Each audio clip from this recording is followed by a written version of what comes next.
Well, hi, folks. Welcome to today's podcast. We're going to be interviewing Nathan GrayWolf here in just a moment. If you're watching the live stream, you'll notice that GrayWolf is just a small picture. That's due to a video issue on his end, but he's here with us. And with that, I want to say, hey, GrayWolf, man, welcome to the Survival Podcast. Gosh, thanks so much for having me. I wish I could have made it to the first meeting, but here I am for the second, so glad to have made it.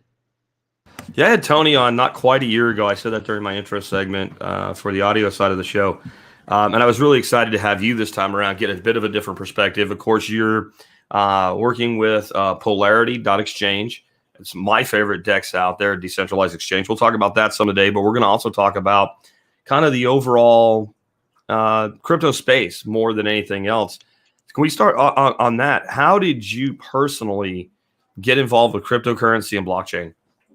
Oh man, funny story, very funny story. I'll just do my best to kind of give the highlights. For me, like my journey formally began in 2015, but before that, obviously I had heard about crypto, right? I mean, Bitcoin had been out since 2009, 2011 time. And, I had heard kind of whispers of it. Had seen mentions of it online. It just didn't click to me, you know? So I made an attempt to try and buy a couple coins for like $50 or something. And my dad had caught me trying to go to Western Union to make the payment. And he was like, Western Union, what are you doing? He's like, where are you going? And I was like, I'm buying some Bitcoins. And he was like, that sounds like an absolute scam. And if you do that, you're going to be kicked out of the house and blah, blah, blah, blah, blah. So, you know, as strong of a response as he had, it created like this reservation in my mind where I was like, I'm going to come back to this. I will get back to this. And so, yeah, that brings me to like 2015. So, I was working this job at a vape shop in Chicago. And I really enjoyed the job. I felt like I was helping people. They were quitting cigarettes and going digital. And in this time, Bitcoin was starting to trend again. I had seen like these physical ATMs within my city, and I was just like, that's really interesting. If there are these ATMs, then there's clearly some like real monetary value going on here. Um, and after it kind of began to like click to me, I just took all my salary money and just started buying Bitcoin. And that was kind of the beginning of my journey. I was in this mindset of like, how can I help? Because, when it came to Bitcoin, the number one message I was hearing was like, do you want to be a positive change? Well, you need to buy Bitcoin. And I was like, all right, I bought Bitcoin. I've changed things. And then I slowly began to realize, like, no, I haven't. Like, I just took the first steps towards kind of changing. And, my journey really kind of went very quickly from there. 2016, I started looking around at like the ICOs that popped up. Of course, I missed Ethereum and I missed, all the good ones. And I ended up seeing this white paper for this project called Waves. And I was like, a DEX. Well, that's pretty neat. I was like, you're talking about an exchange that's decentralized. And, of course, with every white paper, there's promises of the sky and more. And so, of course, knowing my overzealous attitude, I just kind of jumped into it and put all the Bitcoin I had into this project. And yeah, that was my beginning into like learning about, how Bitcoin sits in the environment and how all the derivatives kind of function off of it. Um, And so, yeah, from there, like I began to contribute. I said, how can I help out Waves? How can I help out community, right? So I started some initiatives. So I ran a node on the network, and I would donate all of the mining proceeds that I made as an operator to a fountain that would allow people to like get free waves so they would have gas. Because, with every blockchain, you have the issue of, well, if I don't have the gas, I can't actually do anything. And so, yeah, I kind of worked forward from there and tried to learn like, okay, so if I can run a blockchain node, what else can I do? Right? So I tried doing some consulting. I worked with a couple other crypto projects, tried to really get my foot in, into the field. And it was very difficult. Um, you know, I can't say that I found success immediately, because it was really kind of my introduction to business and really decentralized business. Um, Eventually, in the end, I wasn't feel like my contributions were having as much impact as I would have liked. And so some friends introduced me to a fork of Waves that's completely community driven, community developed, and that's called the Turtle Network. And so, that's where I've kind of been for the last 2 years, maybe a little bit longer. Um, and the kind of contributions that I've been trying to make is, at a kind of business developer level, how can I look at the deficits in this platform and find ways to address those deficits? Um, and for me, it's like it's really key, like trying to spend the least amount possible. Not saying like being like cheap, but in crypto, if you're really driven and you can find other really driven people and you guys can agree on a bunch of outcomes together, you can often use collaboration to develop an innovative solution that may have costed 100 times that if you had just went out and paid contractors, right? And so, Absolutely. yeah. And so for me, that's like kind of the summarize like how I got into crypto, and where kind of my journey took me. I'm told by a lot of my peers I have what's called a bias for action. So for me, I just, I look at a scenario, situation, whatever, and I'm always interested to want to try and help or improve or however I can make some impact for others. And as you got involved with Turtle Network, you also involved with Polarity at Polarity.exchange, which is a DEX or a decentralized exchange. For some of my people that maybe are not really familiar with exactly what that means, what is a decentralized exchange and how is it different from, let's say, like a Coinbase that is clearly a centralized exchange, or even like a CoinX that is maybe no KYC but still centralized? Sure. So, what I'm going to first start off is that in crypto, people like to take terms and apply them to a project that may somewhat meet the criteria or definition, but may not be 100%.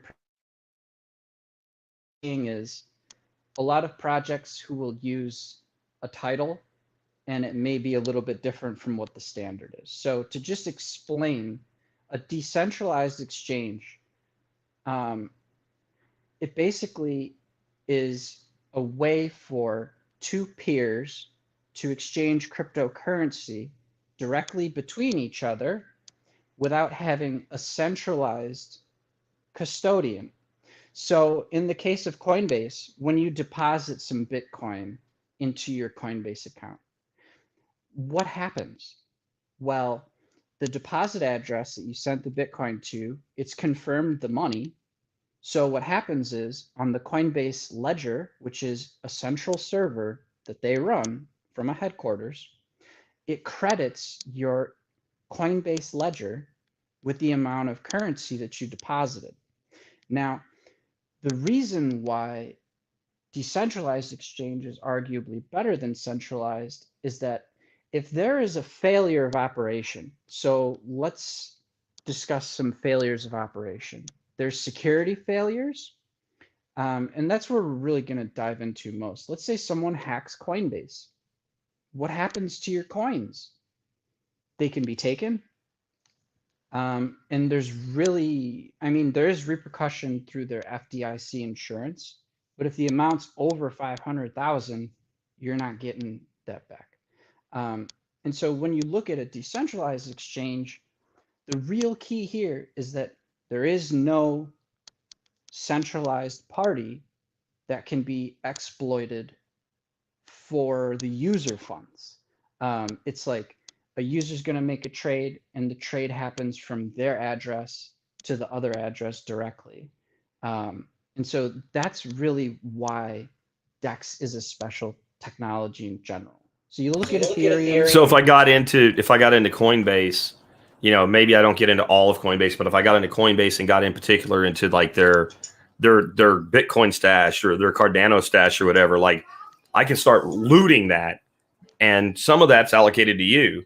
But if I get into Polarity, however I would do that, for every single user, there's a different wallet. That's so you're looking at hundreds of thousands of targets versus, let's say, one target. Correct. Yeah, it really is taking the whole point of decentralization and leveraging on it, because as you just stated, it's much harder to target and exploit 100,000 addresses as opposed to just hitting one, right? And that's kind of the thing with Coinbase is, they have a very centralized operation, and if something does go wrong, the person can just walk off with everything in one go. What do you think about? I'm sure go they ahead. use some hot and cold wallet balance systems, but the loss would be pretty dramatic. Yeah. Let's kind of move in with this too, since we're talking a little bit about decentralized versus centralized exchanges. A lot of crap going on with regulation right now. What do you see coming? I mean, there's a lot of I think real issue with the stuff that was buried in the infrastructure bill. There's some FUD too. Could be interpreted. Everything government does could be interpreted, like of anything. But how do you think that the evolving landscape of regulation affects crypto? How does it affect innovation? And just to make it even more, how does a decentralized exchange play a role in that? And how does it affect you? I mean, you guys are decentralized exchange. If you're US based, then this maybe would apply to you, but you're not, but you have US customers. How does that all work? Yeah, so I guess I'll start with kind of Polarity. Polarity actually operates as a global entity. So, it doesn't have a focus on any one particular region. It doesn't focus to service. It's just like a global operation, and the whole of the operation is based on, being regulatorily advantageous, to say. So at the base core of, Polarity, you look at it and you go, okay, well, there should be some issue with this, right? But Polarity itself doesn't handle any fiat at any point. Like there's none in the system. Now, I was going to announce this later, but as we've just added fiat, I'll explain how that works. So for us, we work with what's called a partner network. And so for our fiat partner, it's this company Transac. And Transac is itself another partner network.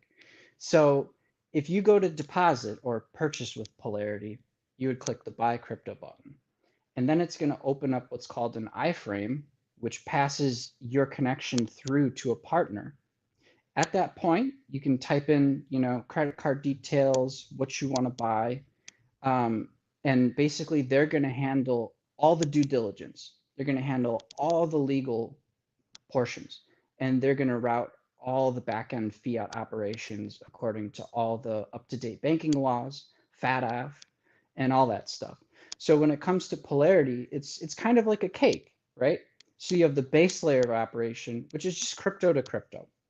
And that's totally, locked and loaded, good to go. And then on top of that, we now have this fiat service. But because Polarity is not actually doing any of the servicing itself, it puts all of the responsibility onto the operator who's Transac. So for any, like regulation related questions, I guess it would be better for us to specifically ask Transac about particular regions. And then just to talk about like the benefit of decentralized exchange, it's really most evident if you look at like Ethereum, for example.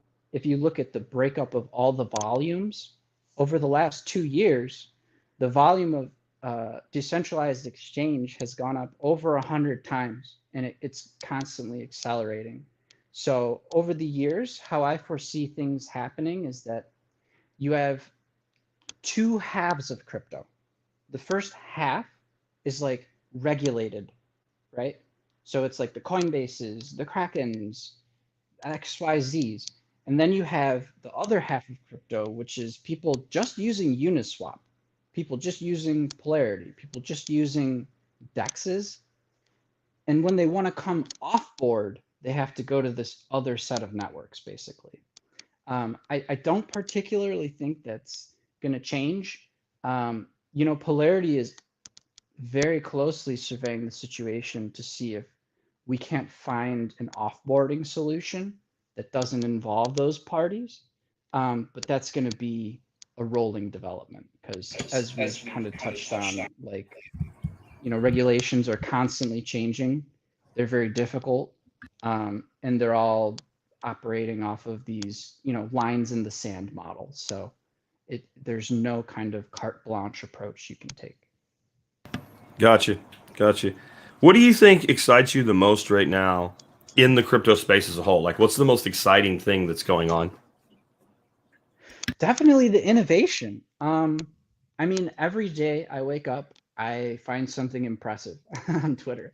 And for me, like, and while obviously, we're not offering this service, and our company's analyzing this service because we very much want to copy it. But the idea is that, so let's say you want to buy a house, right? You would need to get a mortgage, or you would need to deal with the banking sector, and now you have to pay interest, and you have all these different factors, right? So there are some protocols that have released that have been running for at least 6 or more months, so they're stable or perceptibly. And the idea is that you can lock your collateral and you can borrow money similar to how you would borrow from a bank. But the difference is you're not paying interest anymore. The collateral that you lock is actually going right into a yield farm. So the loan that you take out is paying itself off. Oh, that's interesting. That's like a reverse Yeah. Michael Saylor. Michael Saylor's like, when you retire, borrow against your Bitcoin, never spend your Bitcoin, and then refinance, right? That is collateralize your Bitcoin or other crypto in some sort of DeFi arrangement. Allow the interest yield on the crypto to pay your mortgage. That, of course, if you're doing everything above board, would be a taxable event, but it's only that portion, which is also paying for your house, which your income would have paid anyway. So basically, instead of paying interest, you're using interest to pay for your house. Yeah.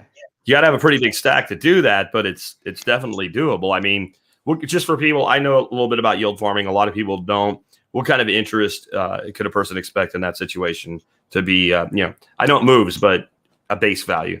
Yeah, so I'm just going to go and give like the most consistent average I've seen. So, the market goes up, obviously the APY goes up, but when the market was in a real lull, it was floating around like 7% APY. So, it's So nothing 7% when it sucked. Yeah, it was 7% when it sucked. So, in my mind, I was like, damn, that's like really impressive. Especially because, I mean, when you just think about DeFi, it's really kind of a miracle. We're talking about institution grade operations that used to be like, they go on in the darkness. Like, you can't see what's happening in bank finance. You know what I mean? Whereas here, not only can you see everything that's happening, but all the numbers make sense. And if the numbers don't make sense, it crashes. And it's collateralized debt, right? So like Correct. the lender is covered by the buyer's collateral, right? So Yeah. it's not like where we can just keep leveraging up like some of these stupid trading platforms, even in crypto, or with fiat, where like banks are just issuing more debt and going, oh, the Fed will buy it if there's a problem because we are the Fed. Like, it's a totally different world. And this is what I've kind of like tried to point out to people. Like, I just mentioned Michael Saylor's strategy, but you could have a dual strategy in retirement if you had, really high end crypto like Bitcoin. Yes, you could be borrowing against it, but at the same time, the balance that's not necessary could be lent, right? And yeah, you're going to pay tax on the interest on the lend, but you're still maintaining your overall gain on the underlying value of the Bitcoin as an equity. So then it starts to become, in this situation, basically it's like a dividend producing stock And in your analysis, or the way you're doing it there, the dividend is being used to pay for your house. In my way, the dividend is being used to pay for whatever the hell I want, or that dividend could be reinvested. It's all up to the investor. And like, see, this is where I think we actually, I hate saying this because I hate the state, but the state's there. And if they're going to be there, we need some new regulation, because how do you regulate that? Even if you are the most ethical of state regulators, which is pretty unethical, but you're really trying to do it right. They don't have anything. Their existing regulations don't work here. It's impossible to use I don't think most people realize most of the regulations that we have in our financial markets come from somewhere between about 1900 to about 1955. Yeah, So like it's insane that we've gone that long with it that way, but it's benefited the elites for it to be that way. Now it's like, okay, you're going to use your 1950s tech. We're going to use our 2020 tech, and let's see who wins. And there's really no way for them to get their arms around this. No, and that's where it kind of gets a little bit more. I mean, the waters are murky. I'm not going to lie at all. It's very murky waters, and the technology that existed in the 1930s, there were just much different things. And I understand that, like, at an ethical and moral level, some of these might like kind of apply. Like, for example, like I think my favorite example of like old laws is the Chicago onion futures ban. Do you know that one? I do not. Oh my God, this is such a good story. Anyone who's interested should look it up. Type in like Chicago onion futures. So there's this guy in, like 1925, around this period of time, and he has this idea. He sees how markets are working, and that, like, how futures work, and basically futures are this weird system of contracts that you make. They're just bets, right? And so he realized that he could basically issue a bet for whatever he wanted. And so he got this idea. He's like, all right, well, I can issue whatever bets I want. I'm going to try and gain a dominance over the onions. And so he goes to every farmer he can. And he's asking for futures contracts. He ends up controlling the market. The market explodes, and he sells all his positions. Anyways, the thing with futures is that, like, when they come to expiry, like you have to either like deliver on them. Someone's gonna have to pay. And so when they had to deliver, they delivered all the onions to the actual futures market in Chicago, and basically the streets were filled with onions because they're just dumping off trucks of onions. And so they were like, okay, well, no more onion futures. No more. That law is still in effect today. Even though, instead of understanding the actual problem was with the mechanism of delivery on the contract, right? Like, well, we'll just do this with onions. Surely nobody would ever do it with apples or pigs or okay. Right. Yeah. And that's an example of government incompetence. It's still here, right? And now they're trying to regulate something they don't even understand it. They really don't. Right. Well, that's the scariest thing, is that they have no comprehension of really what this is, yet they're acting in such certainty as if they do understand what's happening. And I liken it to, like, innovators are getting very scared. Yeah, I mean, I liken it to, a lot of us have a significant amount of our life force embedded in crypto now, right? And this is like having a surgeon who, to be blunt, is a retard, but has control of the operating room and some scalpels and equipment, and has can just start cutting and moving around inside your body. Like, and I think the problem with that is, I think there's people like you and me. Do what you want. We're going to innovate around it. You ain't getting it. It's mine. Good luck. But like, if we really want this to go like kind of the next level now, then we are moving to the point where people get upset, like seeing like corporations adopting it and what all. And if it's going to succeed, that's what's going to happen. Like, there's so much chartered money that wants to come into this, but without that guidance, without that certainty, they won't do it. So again, I hate the state, but I agree with Michael Saylor when he says, like, regulation, if you're in crypto now, is going to make you rich. That doesn't mean it's not because we can trust them. It's because then all their buddies come in. Yeah, no, like, that's one of the most important things that I've kind of been explaining to anyone that's interested, especially my parents. Like, they're finally coming around to it, you know, and you know, kind of the thing that they're saying is they're like, this is such an interesting technology.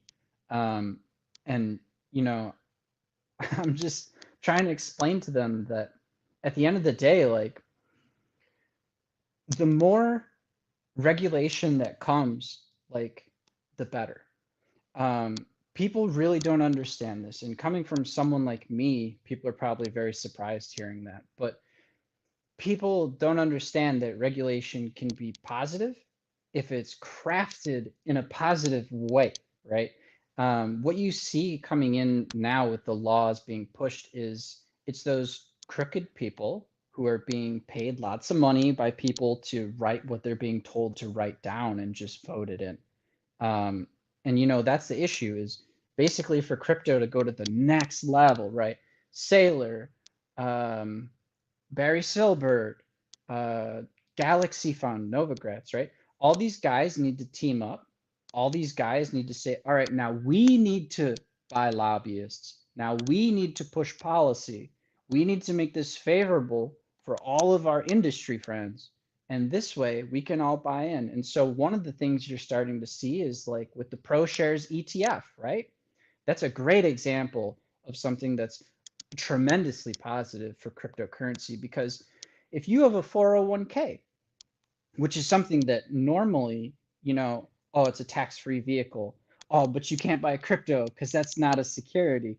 Well, now with this ETF, you can roll your whole 401k into BitO or the next one or the next one. And that assures you exposure to crypto at an institutional level so that you get your tax benefit, you get your investor protections, you get everything that you were looking for in the legacy finance setting, while also giving this unfettered access to retail, which is where most of the money's parked. It's sitting with retail.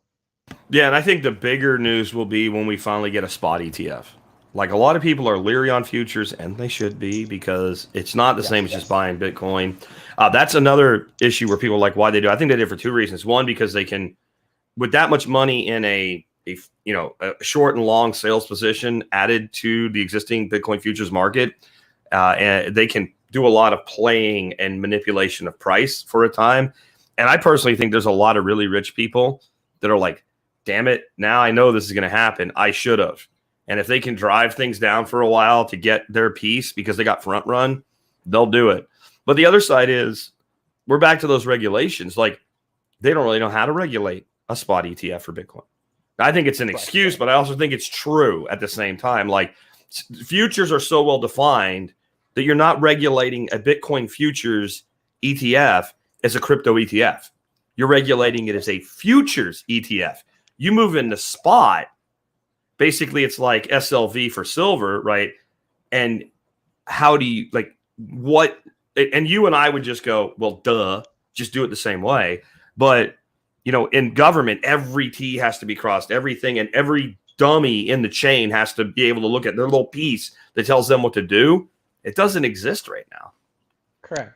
Yeah, that's one of the biggest hurdles with crypto is the fact that it's been such a evolutionary technology in that it's like kind of constantly kept changing. And while that's been a benefit to the stability of the ecosystem on a technical level, at like a legal level, it's just kind of made it so like if anyone began looking at Bitcoin from a regulatory perspective in 2009, I argue by where we're at today, it's the landscape somewhat changed, you know, and that might be part of why they can't ever agree on anything is because a lot of the, you know, things are changing. But I would argue that with Bitcoin reaching more of this matured phase where like less stuff is changing, I think we have a much better shot now than we did before. No, I would agree. And that also leads me to like, so Bitcoin's pretty easy to understand. There's all these things we can do with it, layered protocols, etc. But I think people have kind of grasped the whole idea of like the use case of Bitcoin. The biggest use case is it stores the value of your time, your labor, your earnings in a pristine form of capital with a known monetary policy that can't be changed. I don't hate Ethereum, but they've changed their monetary policy like 5 times, right? Bitcoin, since day one, same monetary policy. And people are like, well, they added this, or they just activated Taproot. That's not what I mean. I mean their monetary policy, the core monetary policy, unchanged, right? But there are other use cases. What are your thoughts on some use cases in crypto? Specifically for like Bitcoin, taking further use case? Or any. I'm just using Bitcoin as like an example. Most people get Bitcoin at that basic use case. Like now, what else can we do? I would argue that like, and obviously this is many years early that I'm making this statement, but like because Bitcoin now has Taproot, it can like start to kind of do smart contracts. But that's kind of like that's like the biggest use case for blockchain technology is that you can write a program with a fixed set of rules, publish it on a blockchain, and now everyone on the planet can use that software unfettered. And so, obviously, while I believe like Ethereum's an amazing platform and it's very good with DeFi execution, I'd love to see Bitcoin give DeFi a shot because, there's just there's seemingly a much better level of kind of hash rate securance on it, where, okay, if I were to build a decentralized application today, I would probably not build it on Ethereum or an EVM chain. And my thinking for this is because all these other Ethereum forks are all based on Ethereum.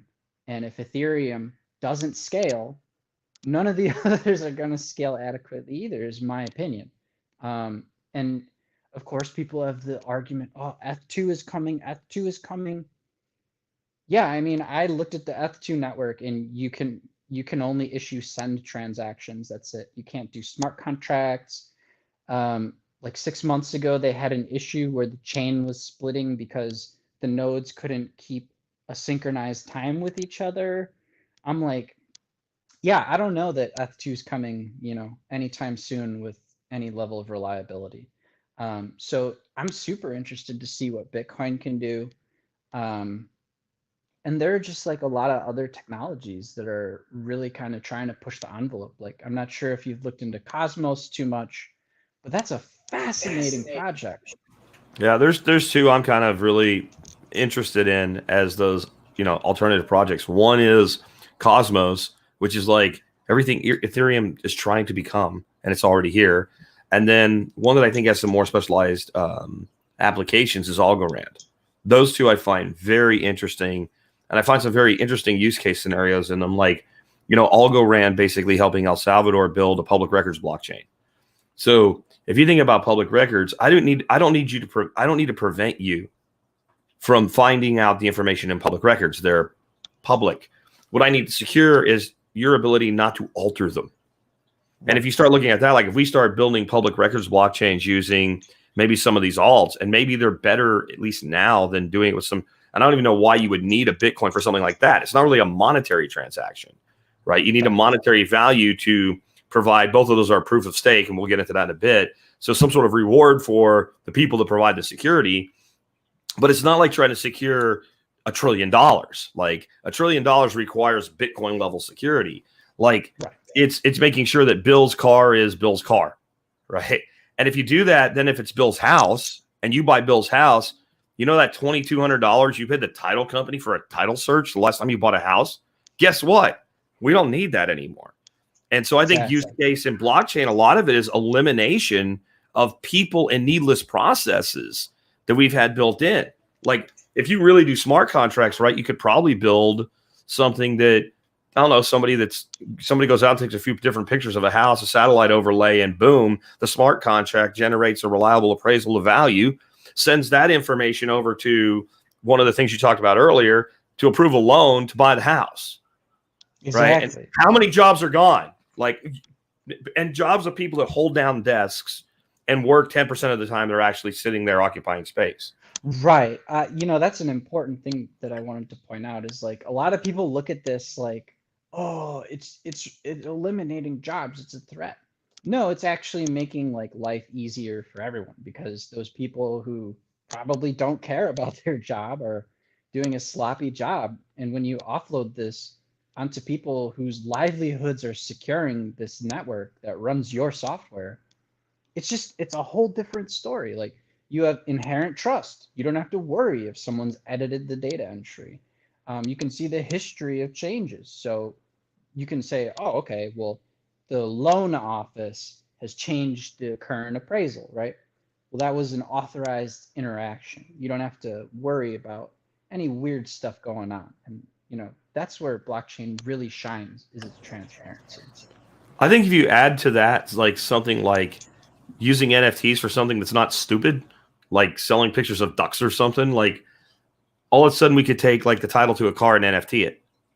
And that works in Right. So, conjunction with that public records blockchain. And when I sell you my car, there's no lost title or some crap like that. The NFT literally transfers from me to you, and then there's a public record that you own that car. And then when somebody drives it through somebody's house, maybe it was stolen, maybe you did it, but it's not my problem anymore, right? right. You got the car, the Yeah. smart contract said it was delivered, the public record's there, but you also are holding now title to the good.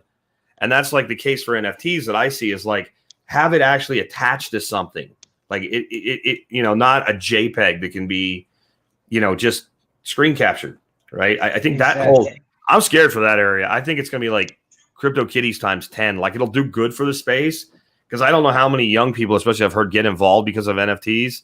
But like, I think at some point you're going to look at all those pictures of, I don't know, robots or basketball players or something and think, what did I do? And if like, what have I done? I don't see that working, but I think the NFT technology, like when I learned you could fractionalize them, and I'm like, for now anyway, the bullshit regulation you can get around with that. Like I know one company is using Algorand to develop their NFTs, and they're NFTing rental houses, and you can buy fractional Wow, ownership in a that's rental cool. house.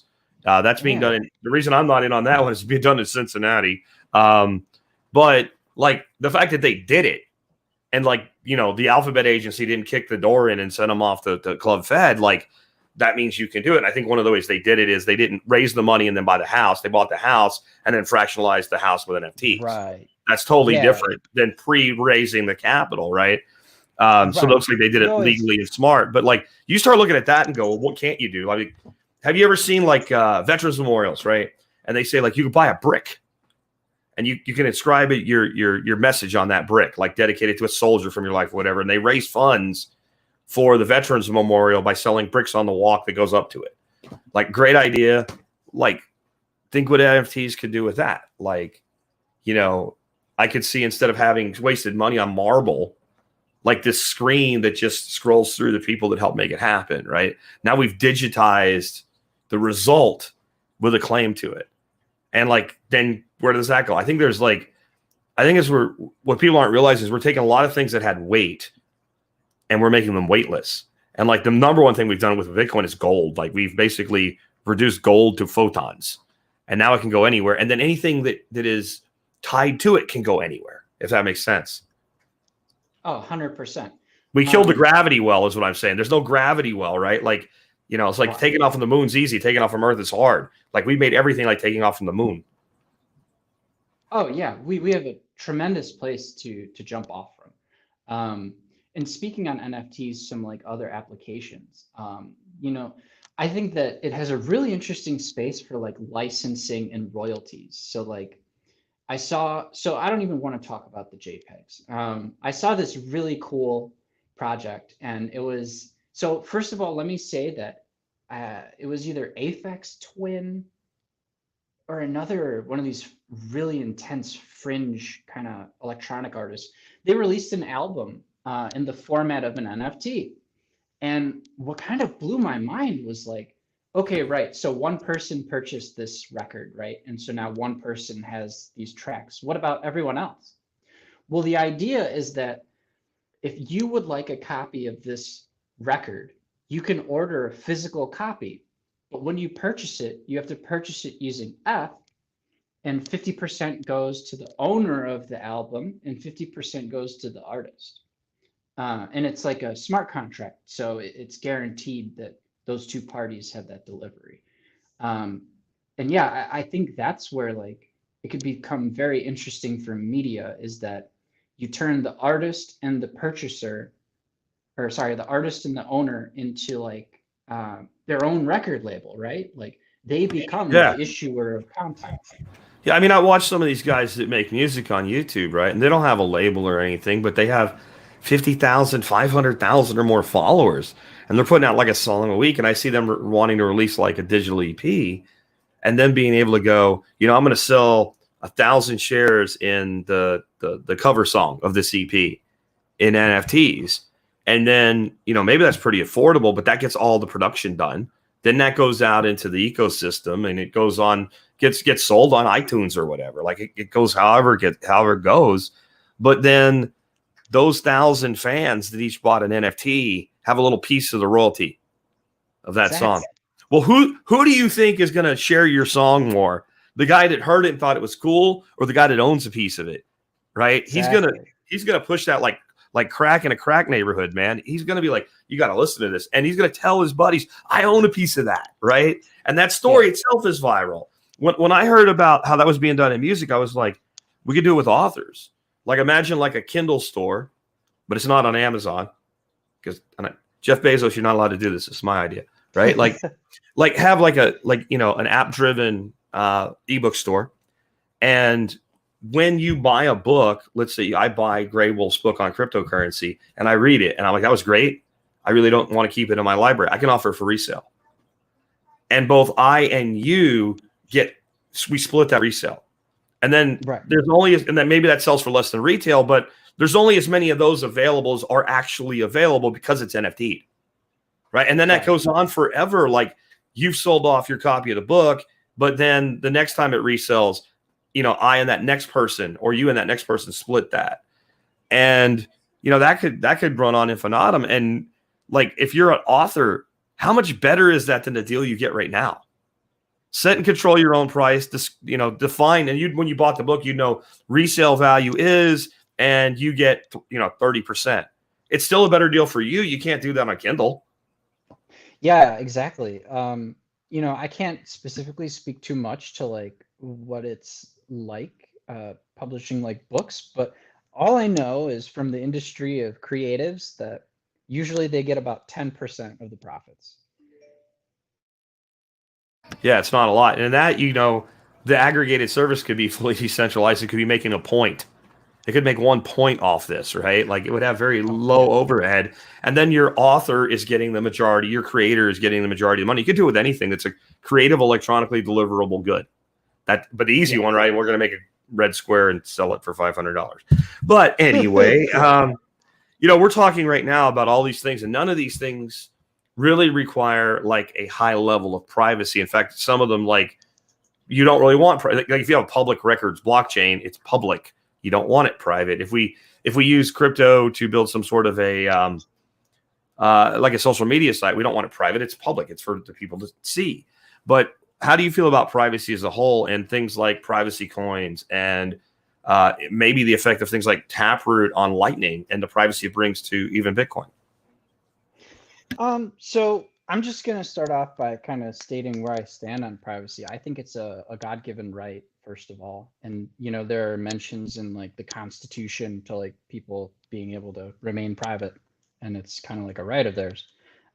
So I 100% think that the technology has a place.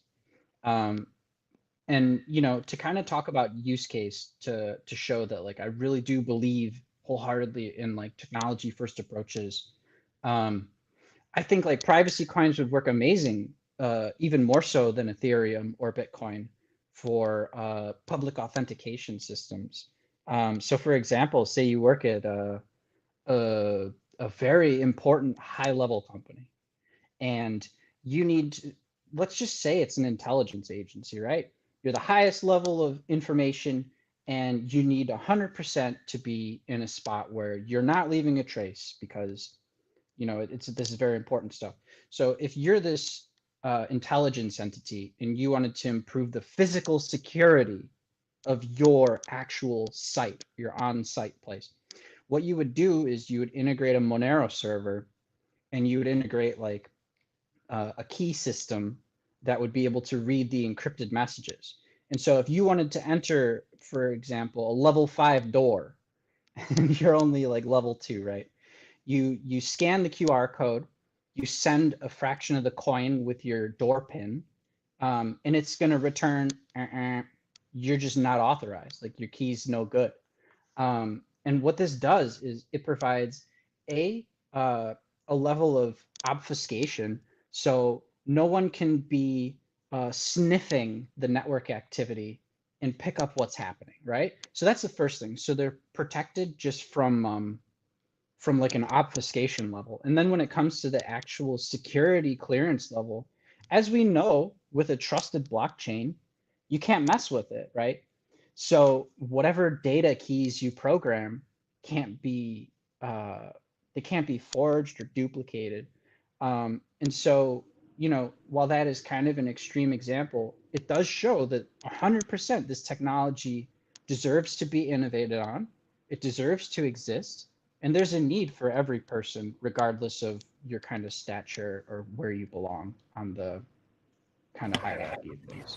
Yeah, I mean, like just on the privacy thing alone, just in general, one of my issues with some of the proof of work coins is because, or proof of stake coins, is because you're staking the coin and what have you, and it needs to have like an ease of ability to like pay out rewards. You end up with one address. So if I go buy like $50,000 worth of proof of stake coin A, it's all on one address. Well, what's the big problem? Well, the big problem is anybody that knows I'm associated with that address knows exactly how much I have. Right. And they might just come to my house in the middle of the night, stick a gun in my mouth, and ask for my keys. Right? Sure. Well, not just that, but let's talk about like governance, right? Say you're voting against a proposal you don't believe in, and someone knows that you're that delegate or address. Yeah. You're 100% right. Maybe someone finds you and they're like, no, you're going to vote this other way. It's right digital doxing, right? Like, yeah. And it would be definitely carries a lot of weight.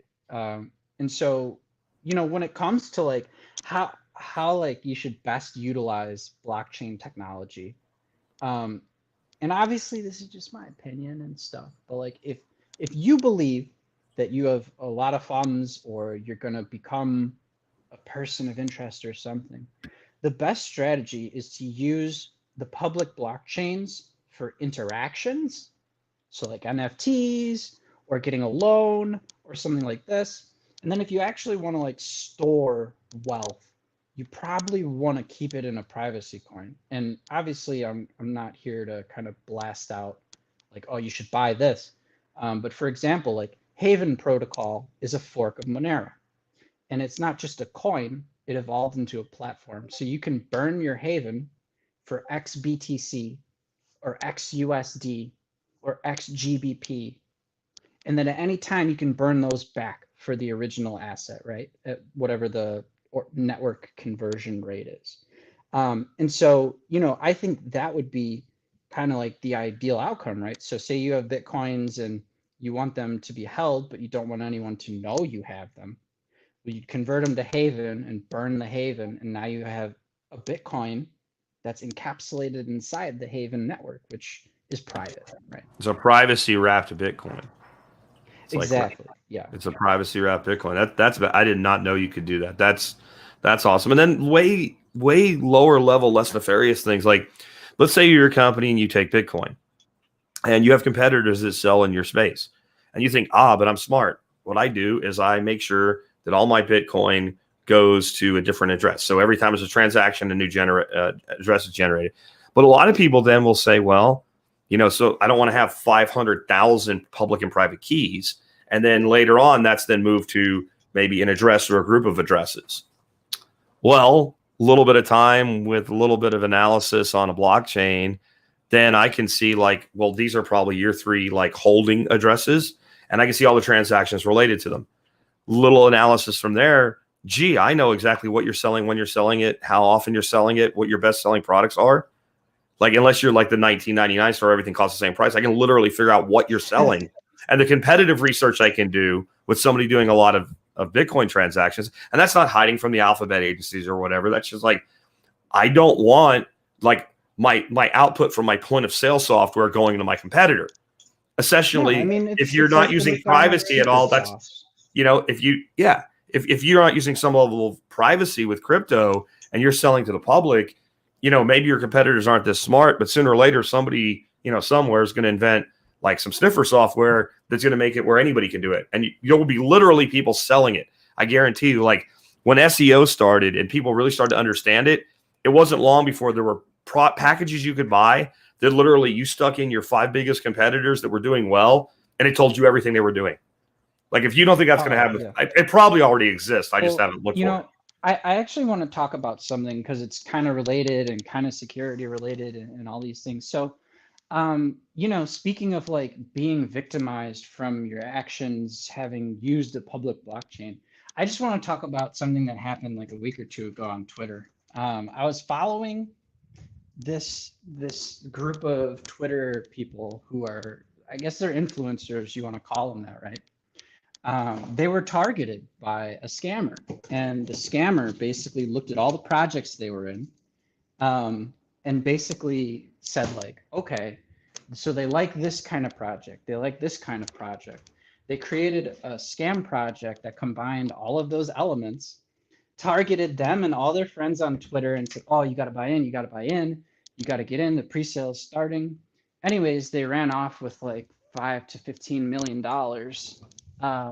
because these people were just, I got to get the next one, I got to get the next one. But they were targeted specifically off their blockchain addresses. Wow. So they heard what they wanted to hear because they were hearing Yeah, what they had. They just took, you like A, B, and C, so I made one that is A, B, and C all together in one. yeah, exactly. Man, And so you're completely right. Like even as a business, right? Using a public blockchain may be dangerous to, your trade secrets, basically. Like I mentioned, like the McDonald's secret sauce. Like you can't walk into a McDonald's and go, can I have the recipe for that? They're gonna say, piss off, man. Like, nah.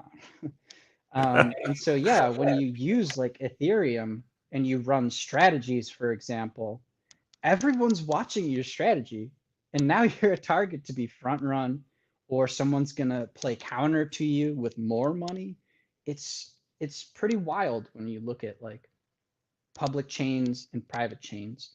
I mean, it's honestly funny because when you look at a private chain, there's nothing to see, so there's no real information that can be ascertained. yeah, yeah. And I think we have to be careful too. Like, it's easy to spin something up right now. Maybe not as easy to spin it up and shill it as it was in 2017, but it is. And even things that you do as a joke, like, Dogecoin can end up coming around and being a thing. Recently at our workshop we did here at our place, one of the presenters that wasn't actually presenting on Bitcoin or crypto, they were presenting on just investment as a whole, and said something about Douchecoin, right? So me and this other crypto dude, like in 5 seconds, we're like, "Oh, we're making Douchecoin," just as a joke. But then everybody wanted it, and our tagline for it was, "But what you use when you have to pay somebody, but you don't want to."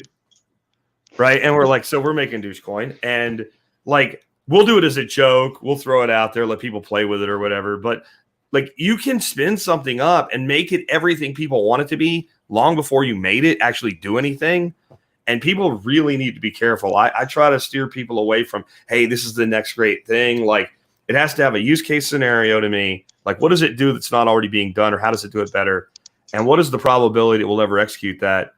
And, everybody likes to buy a crypto when it's like 0.003 cents. Sure. And it goes to $1 and you're a millionaire. But like for every one of those, there's 10,000 that they just stole the money and they let you never heard of them, and you were lucky you never heard of them, or they're fake. Like there's supposedly somebody that has like $20 billion worth of Shiba in you. No, they don't. Because what's going to happen if that dude tries to sell $20 billion worth of Shiba in you?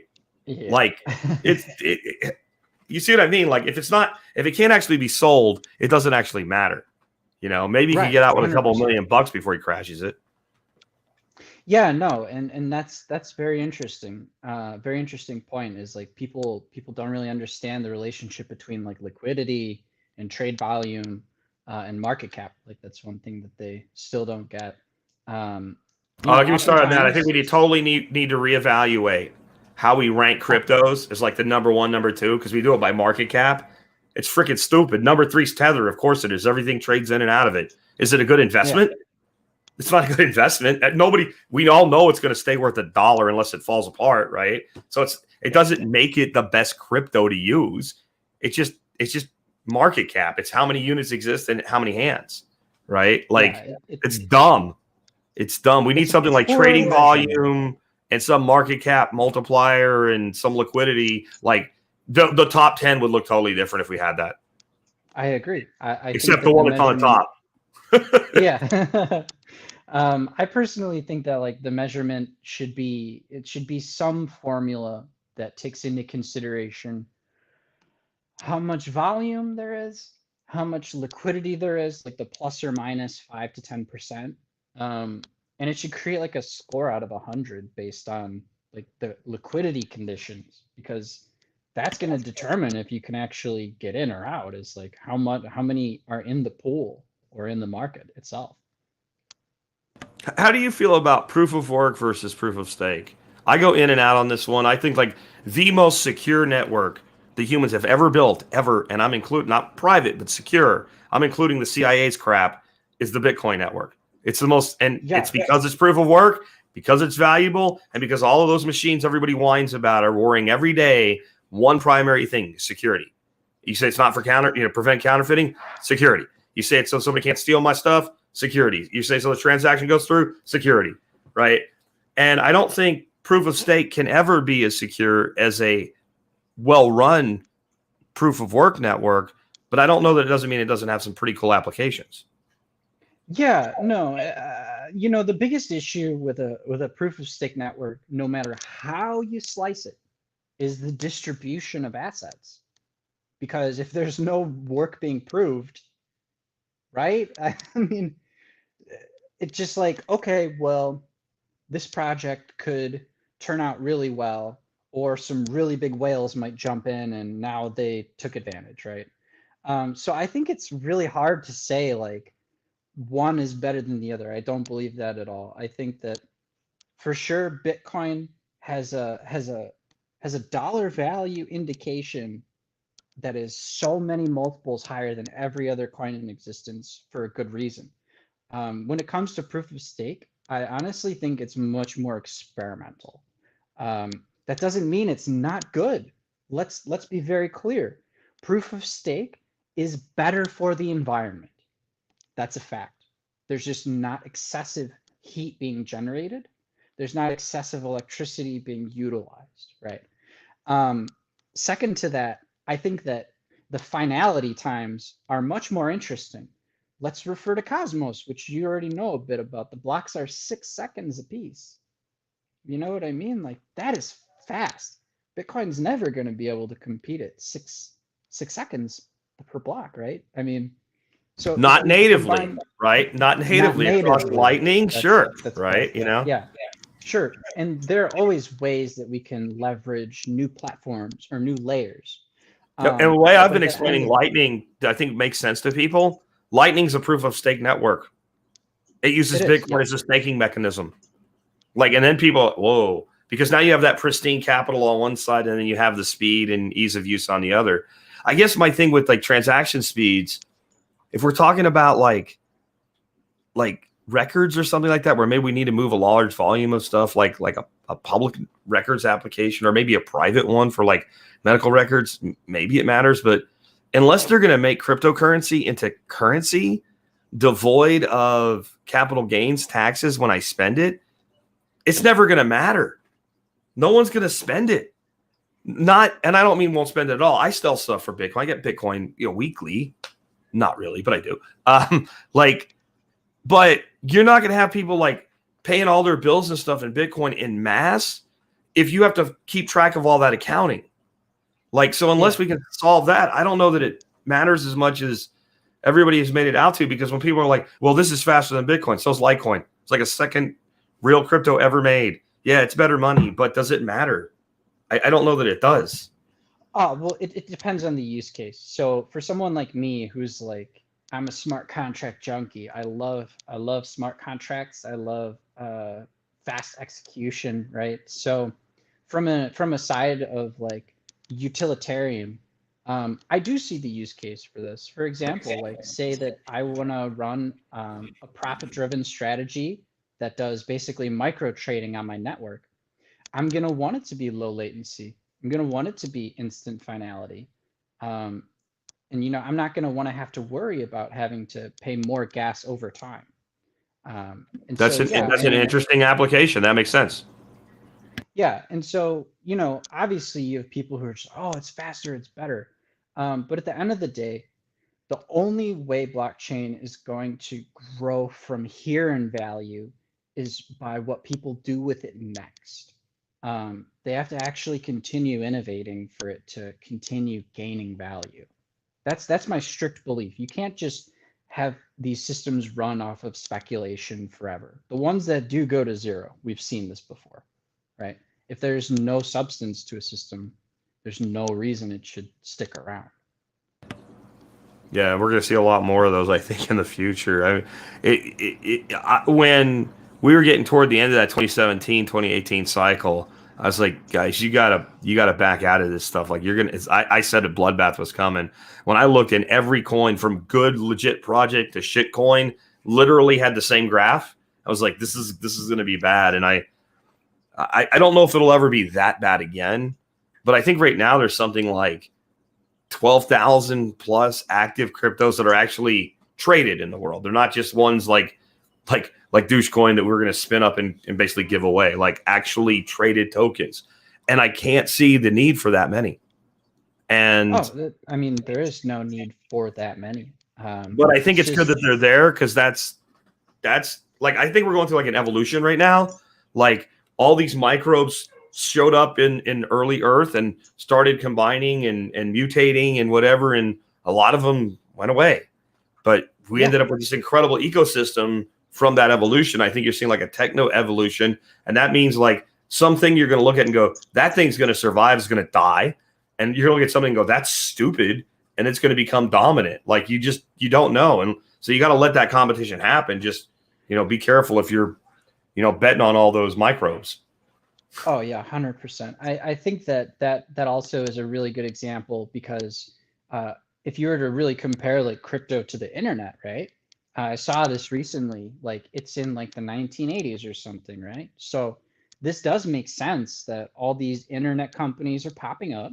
Like, pets.com is basically Doge, right? I mean, it's the same thing. So yeah, I mean, people need to be very careful. And I don't think I can ever say this enough. Cryptocurrency is not an investment. It is a set of software-driven tools. And to be very specific, how I view cryptocurrency is that each coin is actually a software license. So when people invest, they're buying a shit ton of software licenses in bulk, expecting that in the future, people are going to need these licenses and they're going to be the ones to distribute them. And so, that's how I really view crypto is. I don't view that I've invested. Like I stocked up early, right? Yeah, that makes sense to me. I guess the one place I would actually quantify it as an investment at this point is Bitcoin. I kind of put Bitcoin, like I've been saying, like, has fundamentals, right? Yeah, like Bitcoin to me is money, and all these other things are currencies. And so, like, if you have a well-run economic system, and the money is solid, like the money, this is what I'm not going to make sure I quote here, so I don't say I'm ripping somebody off. This is another Michael Saylor thing. If the money has integrity, the currency doesn't really need to, because how much of your wealth are you going to have in the currency? 1%, 2%. And it's like when you go to the bar, you withdraw some money from the bank account, maybe take a couple $100, you drop a $5 bill on the ground. So what, right? But if you withdrew your entire bank account to go to the bar, that would be dumb. But you better be sure what's in the vault is solid. So I kind of look at like Bitcoin is, I know it tweaks some people. It's digital gold. I'm sorry, Peter Schiff. I'm sorry, the Schiffites and the boomers. It's what it is. Doesn't mean that won't ever change, but I don't expect it to. And then everything else is very much Vegas. And it's just like, what's a more risky game in Vegas? Slots, especially when it was, remember the old school, you put one quarter in and pulled. You can drink some drinks for a while, right? You're going to be okay in that, but or playing craps. Like there's different levels of risk even in Vegas. 100%. All right. So what's been like your favorite thing about being involved in crypto over the years? Oh man. Well, for me, like before crypto, I don't want to say this with such certainty, but like life was kind of boring. It was like, okay, I'm gonna find a TV show to watch now, and I'm gonna go binge on this and just kind of rot away, right? But when I started getting into crypto, it was like, it was incredible. It was like, wow, I have something I can research that's changing every day. And that gives me the opportunity, A, to never feel bored, so I don't feel like particularly self-destructive. So that's amazing. And then second to that, like being able to wake up every day and have opportunity, right? The ability to say that like, I'm on this journey. This journey is going to take me the rest of my life, and I can actually take it one step at a time and be content with my own progress. Like you don't have to compare your progress to others, as people shouldn't. Growth and progress are all relative. And then outside of that, I have to say it's the people I've met in crypto. All my best friends are crypto people that I've met earlier on in my journey, or people I currently meet in my journey. There's just like a connection that I haven't found with other people. Like I speak to crypto people and we align, like our morals, our ethics, for the most part. Can't say 100% there. And yeah, everyone seems to have a very good disposition. Like we all have the same kind of optimism for the future, right? That like we have a chance to change things. We have a chance to actually set a positive example in place. So for me, crypto is just a very optimistic place. Like I can't say that I've ever been overly saddened by it. Of course, market swings are market swings, but after a few years, like you just kind of become numb to the swings in price. I like to say this: price goes up, price goes down. Yeah. I think that's why people that have been in the game for a while, if you're ethical, you're really careful in what you say to new people. You want them to get in, but you want them to get in with the right expectations. I think it's like a 2 to 4 year cycle for people where they become immune to the vacillations in the market. Like, oh, my Bitcoin went up 20%. I don't get super excited. Goes down 20%. I don't get super depressed. Like it's a long game, and when you've been through it over and over and over, and I thought it was funny, like the FUD with China bans Bitcoin, that's been going on forever. And I said like 6 months before it happened for real, I said the best thing for Bitcoin will be when China actually bans Bitcoin, so we can stop hearing that China's going to ban Bitcoin. and I mean really like this is like go ahead and do it because you're not going to matter on the global scale. And then when they did it, I was like, well, how do you feel now? I'm like, wait for it. Wait for it. U.S. leads the world in the production of, the mining, production, and innovation of Bitcoin. That took like 2 months. Because where were you going to go? It was one of the best things that could have happened, honestly, because there were some really big public concerns about the concentration of hash power in China for years. I mean, people were speculating like, oh, China's mining all the Bitcoins. Well, now that discussion is off the table. It is adequately you can't do it. Yeah, and the majority is like, I think they said 60% is renewable energy, like hydroelectric. Right? Yeah. There's another thing going on right now with the whole energy argument that just makes it zero. And that is that these are deployable solutions. These are being used. I don't know if you've seen them. They don't have Connex trailers that are basically full of friggin' ASIC ant miners. It's an entire Bitcoin farm in a Connex. And then it comes with another Connex. That Connex has a methane generator in it, right? So then they pull into a oil field and they're burning off the flare gas. And you can't afford to bottle or pipe or send that gas anywhere. It's not enough to be something you can sell into the natural gas market. It just doesn't make any sense. And you got to do something with it. You can't just vent it off. You got to burn it. So it's burning there. So you pump the flare gas into the methane generator that runs the Bitcoin miners. And so the energy is basically, at that point, it's carbon neutral because that was going to get burnt anyway. In fact, it burns cleaner in a generator, so it's already less carbon than when it came out. But then you could take the carbon from the generator and pump it in the ground. Wow, Now that's Bitcoin market, now it's carbon negative, and either they're paying the equivalent of like 3 cents a kilowatt, or in some places I talk to some people, they basically say we get the gas for free because they have to burn it anyway. And when you take and you put in, $2 or $3 million worth of equipment to mine Bitcoin in, you don't just leave it sit out in the middle of a field where you got, people wandering around. So you're putting in security guards for it. So the oil well company's like, well, shit, we get free security. Okay, you can have the space. So then once you have that, when you start talking about like hydroelectric and stuff, like Colombia's talking about using waterfalls. Well, now you can use little bitty waterfalls. Right. And if you're doing flare gas and this well stops flaring, you just pick your stuff up and move to another well. So the energies, we're done. We're done with that discussion for anybody that doesn't just want to hang on to it for, political reasons or whatever, because they just don't like it or whatever. Then my other thing I always try to put in perspective is in Christmas time, like from when we start putting lights up until they come down around the 1st of January, the United States uses more electricity to run Christmas lights than the Bitcoin network does to run for a year. We're done. Wow. I'm done with the energy argument. It's gone. Now, if you want to talk the entire crypto space, all the proof of work together, that might be a little bit of a different calculus. But Bitcoin itself, and I'm with some people that say, I can't wait until it's triple what it is in energy, because then I'm more secure. Right? The more energy, the more secure that we are, Yeah, 100%. That's also a great argument too. And the more secure, it means the higher the competition.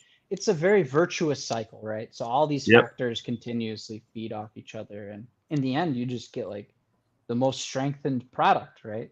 Because competition's healthy. So, and now that we have these mobile farms, right, and they've been around for 3 years, but they're just really picking up steam now. That opens up so much because most power generation facilities, no matter how they generate the power, they're losing 30% out of the gate because you can only move power so far. So now you have these mobile farms that you can make a deal with power generation company XYZ, drop it in, and they're going to sell to you for next to nothing because they're losing it anyway.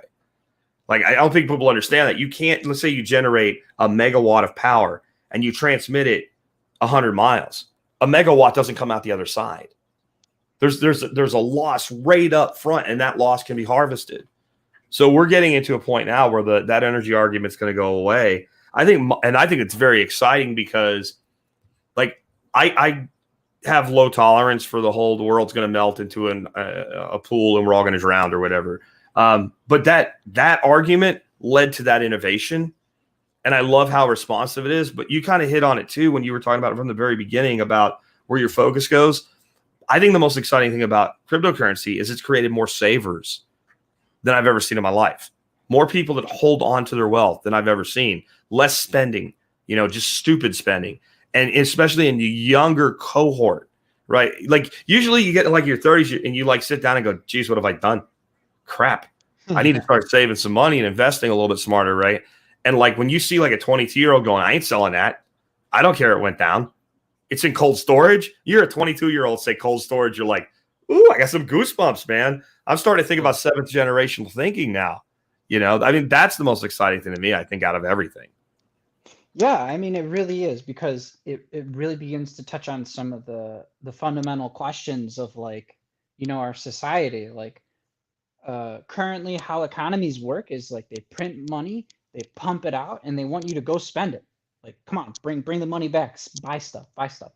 So, how is that going to affect economics on the long run when you have people who are intelligent with their wealth, right? And people who aren't looking to go boost an economy for the sake of boosting an economy, right? I think that you get into some very interesting power dualities where I think maybe some of the strongest change would occur then, when you have kind of a flip in the dynamics where the people are holding their wealth and now they need to be petitioned for good reasons to let go of it.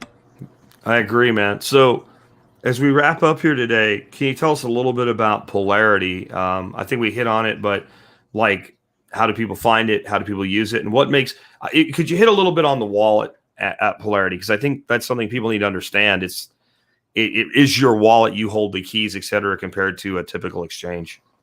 Sure. So for anyone interested in visiting the exchange or getting involved with any of the services provided, you just visit Polarity Exchange, polarity.exchange.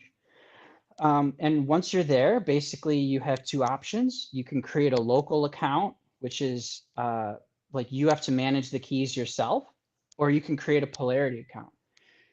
The Polarity account leverages some of the highest level security, and you can actually read the white paper. It's military grade encryption. You can store your seeds in an encrypted space, so you can have any number of wallets managed in a convenient way. And then once you actually get into your wallet, the beauty is that it's a multi-wallet. So when you want to deposit Bitcoin, you go to the deposit menu, select Bitcoin, and when you're done depositing, it wraps the Bitcoin onto your address. So you actually own that. You can redeem it or trade it or withdraw it or use it in dApps or whatever you want without any kind of restrictions imposed at any point. It's a blockchain network. Second to that, we recently partnered with Transact, which means that we can now provide fiat onboarding services for over 120 different countries and over 40 different national currencies. So that includes like a credit debit card. People can also do bank transfers. And before the end of the year, we actually are going to be releasing a full-fledged Android and iOS mobile app that's going to change the whole face of the platform. So if you thought it was easy to use now, it's only going to be that much easier and that much more direct. And I think it's important that we have entities like Polarity. There's a lot of advantages to DEXs, but it also, I believe, having these, especially when they're run as global organizations and whatever HQ you do have is not inside the United States, which seems to be the biggest entity for interfering with the right of people to do commerce on the planet. It makes regulators say, well, how do we do this in a way that makes them want to comply, or at least try to comply, or at least like get in the game with us where they actually see the advantage? Because I keep telling people when they want to buy Bitcoin in secret, I'm like, I kind of think you want your Bitcoin to be as white as the driven snow because of some of the things we're going to be able to do with it in the future. You know, maybe you don't want it to be tagged as whatever the hell, you know, you would equivalate with Silk Road Bitcoin or whatever. But you also, like, I don't trust government at all, a little bit, not at all, zero, none, like negative Celsius zeros, you know, type thing. But they do pay attention to history somewhat here and there. And if you look back through history, if you have like a tariff on an import and that tariff's like 3%, you know what everybody does? They bring it in and they pay the tariff, right? You don't have a lot of smuggling. Like you can see this, it was done here in the United States when it wasn't the United States yet. It was done during like kind of the isolations period in Japan and stuff like that. Like you have a low tariff, people are like, screw it. It's only 3%. I don't care. You put an onerous tariff on something, then what do you get? You get smuggling. So you take privacy coins like Monero and R and Pricey and what have you, and you add DEXs to it, and you get into this, I don't really think I can totally control this thing.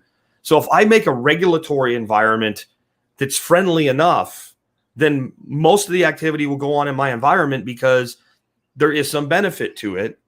If you want to make a lot of money, to have your money like be, you don't need money laundering. You know, if you think about it that way, like organized crime here, you know, I'm talking about like people that are selling drugs or doing trafficking or whatever. Like they're one of their biggest problems is they deal in cash. Now, how do I get it into money that we can do other things with? Right. So you don't want that problem, even if you're doing things that are, you know, maybe they're not legal, but they are moral. You still don't want that problem.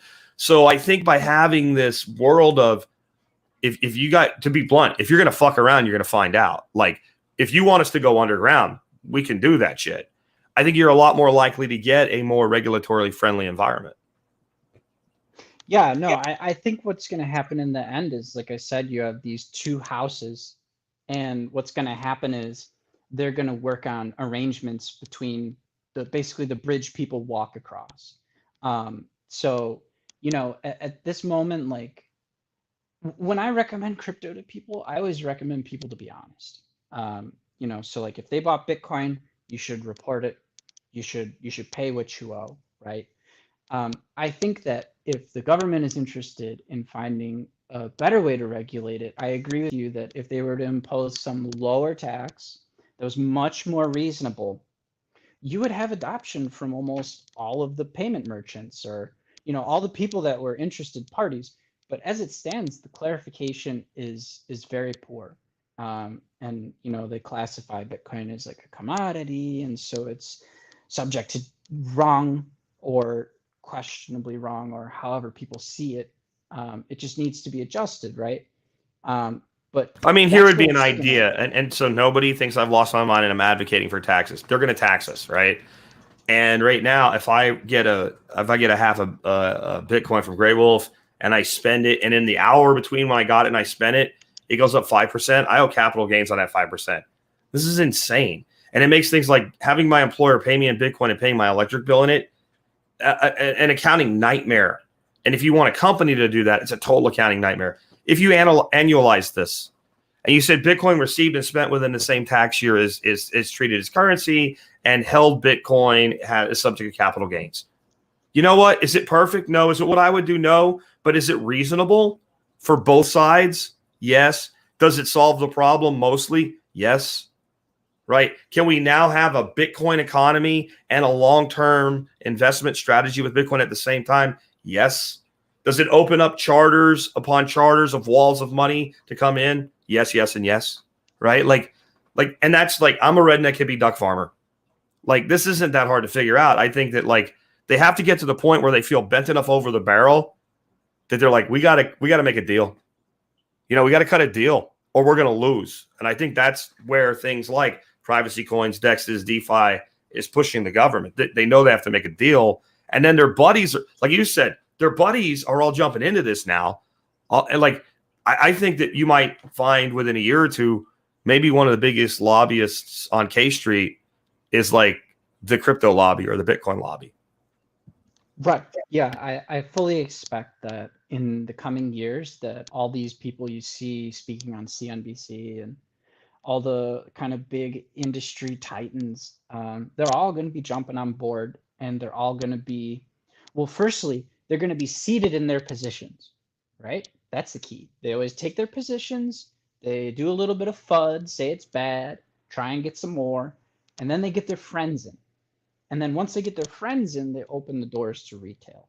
And so we've kind of seen this retail entering the space, and we've kind of seen more institutions coming in. So, I think they're going to drive a lot of the regulatory innovation through lobby groups. And I mean, these guys already got rich off crypto. And so the only thing you do now is secure your wealth, right? So I think it would be crazy if, crypto was like a scary, upsetting ride from here out. I think it's going to be pretty darn predictable from here out. Like in my mind, there's very little room for like for mysteries. I agree, and I think if you just think about it this way, if all of the really big hodlers threw 2% of their wealth in and created a consortium like a trust that paid for lobbying, like the Winklevoss twins, like Michael Saylor, like Elon Musk, like all of the billionaires that Cuban, just 1 or 2% of their crypto holdings, not their total net worth, and put that into a smart contract that spit out like a